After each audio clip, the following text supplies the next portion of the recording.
Selamat pagi pemirsa, apa kabar Anda di pagi hari ini? Senang sekali saya Graciela Taime dapat menjumpai Anda dalam Berita Papua. Sejumlah berita menarik dan teraktual telah dirangkum tim redaksi kami. Berikut 3 berita utama hari ini.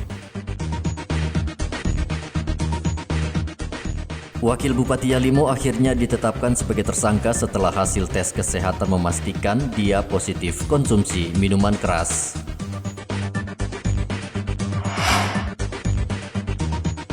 Berusaha kabur saat ditangkap, 3 pencuri di Mimika ditembak polisi.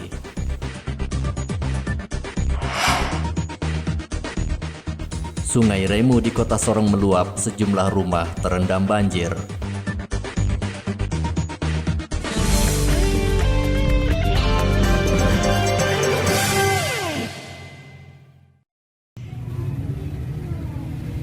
Setelah diperiksa penyidik selama 24 jam, Wakil Bupati Yalimo Erdi Dabi akhirnya ditetapkan sebagai tersangka karena lalai saat berkendara dan menyebabkan pengendara lain meninggal dunia.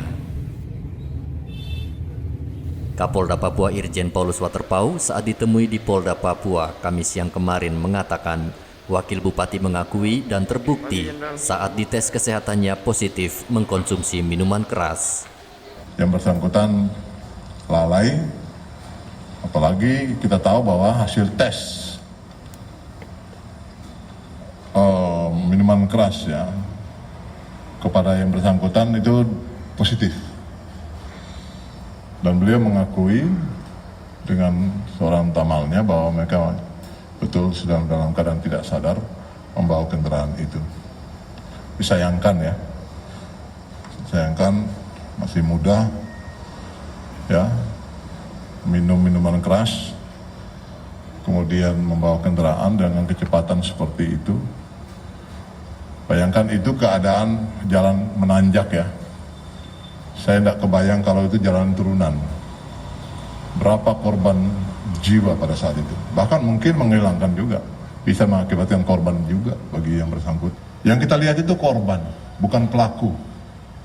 Saya mau kasih tahu sama semua, biasakan Anda berpikir tentang korban. Jangan berpikir tentang pelaku. Siapapun manusianya itu. Mau datang dari langit kah, mau timbul dari laut kah. Namanya pelaku is pelaku. Orang belum pemakaman, sudah ada bicara tentang pelaku. Dia sudah lulus SKJK, dia sudah bisa lolos untuk pakai dong pikiran yang nalar gitu. Ini korban, darah menetes di tanah ini karena akibat kelalaian. Sementara itu keluarga almarhum Bribka Christine Batveni mendapat santunan dari Kapolri dan Jasara Harja yang diserahkan langsung oleh Kapolda Papua. Wakil Bupati saat ini mendekam di dalam ruang tahanan Polresta Jayapura Kota dan diancam dengan Undang-Undang Nomor 22 Tahun 2009 tentang lalu lintas dengan ancaman hukuman penjara 12 tahun. Kecelakaan maut terjadi pada Rabu lalu. Wakil Bupati Yalimo yang berkendara menabrak Bribka Christine di Jalan Polimak Ardipura. Bribka Christine tewas di lokasi kejadian karena mengalami benturan keras di kepala dan punggung. Polisi menemukan sejumlah botol minuman keras di dalam mobil pelaku. Erdi Dabi selain menjabat Wakil Bupati Yalimo juga saat ini menjadi bacalon Pilkada Yalimo. Jenazah Bribka Christine langsung dimakamkan di TPU AB Pantai Rabu lalu. Riantonai melaporkan dari Kota Jayapura, Papua.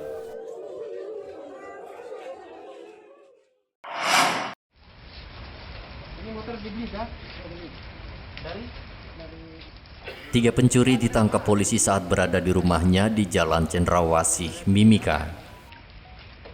Ketiga tersangka terpaksa ditembak polisi di bagian kaki karena berusaha kabur saat ditangkap.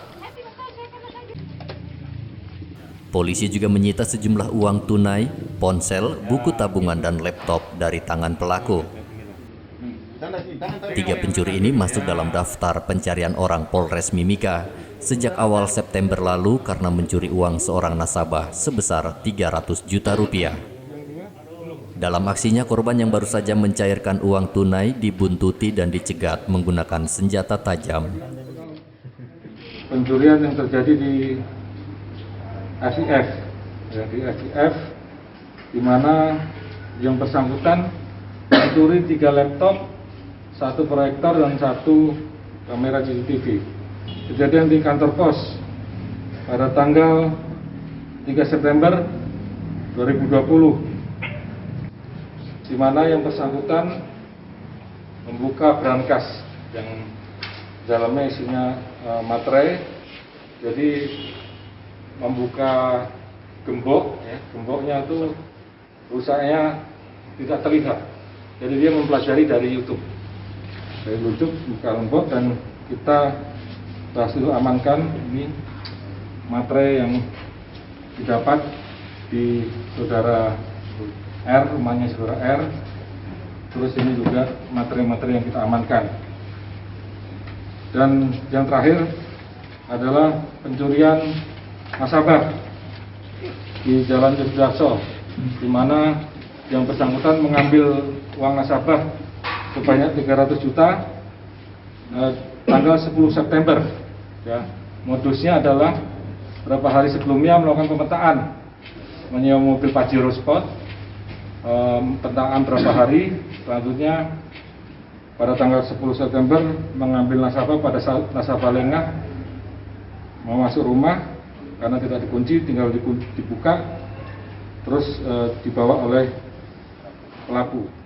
Ketiga tersangka dijerat dengan pasal 363 KUHP dengan ancaman hukuman penjara maksimal 12 tahun.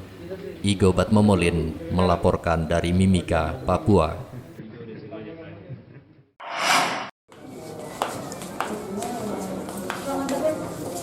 Seorang guru ngaji di pesantren At-Tauhid ditangkap di rumahnya di Tanah Miring, Merauke. Sebelum ditangkap, pelaku sempat berpindah-pindah rumah. Menurut pengakuan tersangka, pelecehan pada santrinya sudah ia lakukan sejak Januari lalu. Kanit Pelayanan Perempuan dan Anak Polres Merauke, Ibda Sintia, mengatakan korban diancam tersangka dengan hukuman kekerasan fisik jika tak mau melayani nafsu bejatnya. Pada saat korban dipukul sama pelaku. Oh, kenapa dipukul dia? Dipukul karena alasan dari pelaku bahwa korban ini tidak menghafal ayat Al-Quran. Nah, pada saat itu pelaku dipukul dan disuruh push up sebanyak 100 kali. Korban tidak mampu. Saat itu korban sakit, teman-temannya memberitahu ke orang tua korban di Kurik 5. Dari situ orang tuanya datang menjemput korban.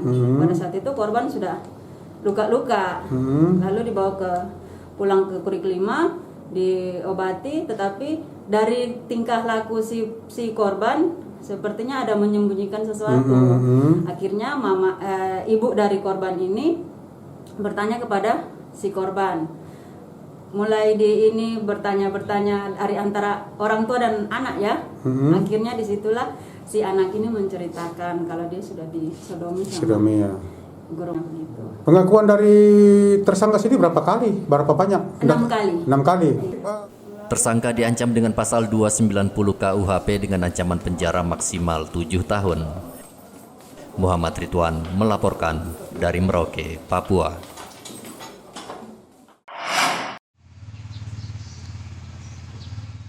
Warga yang kehilangan hewan ternak di Merauke terus berdatangan ke Polsek Merauke Kota. Kapolsek Merauke Kota AKP Dianovita mengatakan sejumlah warga datang melapor kehilangan hewan ternak sapi dan kambing setelah melihat berita penangkapan pencuri di televisi.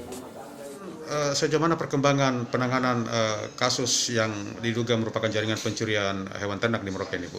Jadi untuk terkait pencurian ternak ini, memang setelah mereka kita ringkus, ada beberapa yang melaporkan bahwa mereka pernah kehilangan juga hewan, tapi masih dalam proses lidik apakah ada keterkaitan antara kasus yang sudah kita ungkap ini dengan kasus-kasus sebelumnya. Sementara ini apa yang dijadikan barang bukti untuk penyidikan lanjut ini? Untuk penyidikan salah satunya barang bukti adalah sebuah mobil rental yang digunakan untuk mengangkut hewan-hewan tersebut. Oh gitu. Terus untuk pelaku selanjutnya yang masih buron ini bagaimana perkembangan penangkapannya, Bu? Saat ini masih proses juga kita lidik, sementara kemungkinan tersangka tersebut masih berada dalam wilayah Kota Merauke. Bulan berapa sapinya hilang, Pak? Pokoknya ini sudah pas bulan haji tuh. Kambing itu ya? Ada berapa ekor sebelumnya itu? Kambing kalau tidak salah 5 ekor. 5 ekor. Jantan besar 1, betina 4 ekor. Itu memang disimpan di mana? Tidak, saya kasih lepas saja makan di sawah-sawah situ. Oh gitu. Sering. Itu bersamaan hilangnya atau berselang waktu, beberapa waktu gitu? Ini tidak bersamaan. Yo, selang-seling. Berapa jaraknya, berapa lama itu? 3-4 hari. Hilang satu lagi. Lagi satu. Terus?